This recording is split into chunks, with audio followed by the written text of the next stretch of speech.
3 দিনের সফরে ইরানের প্রেসিডেন্ট ইব্রাহিম রাইসি এখন পাকিস্তানে। ইরানের প্রেসিডেন্টের এই সফরে ইসলামাবাদের সঙ্গে বেশ কিছু দ্বিপাক্ষিক বাণিজ্যিক চুক্তি স্বাক্ষরের কথা রয়েছে। পাকিস্তান সফরের মধ্যেই ইসলামাবাদকে নিষেধাজ্ঞার হুমকি দিয়েছে ওয়াশিংটন। তাছাড়া পাকিস্তান সবসময় ইরানকে ভ্রাতৃসুলভ দেশ হিসাবে মনে করে। চলতি বছরের জানুয়ারির দিকে দ্বন্দ্বে জড়ালেও প্রতিবেশী দুই দেশ শীঘ্রই তার মীমাংসাও করে নেয়।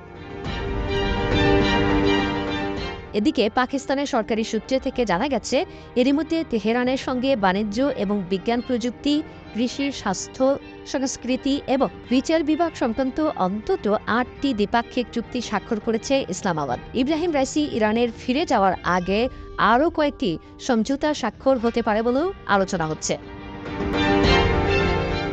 পরে ইরানের প্রেসিডেন্ট এবং পাকিস্তানের প্রধানমন্ত্রী শেহবাজ শরীফ আর্থ ডে উপলক্ষে প্রধানমন্ত্রীর বাসভবনে একটি চারা রোপণ করেছে।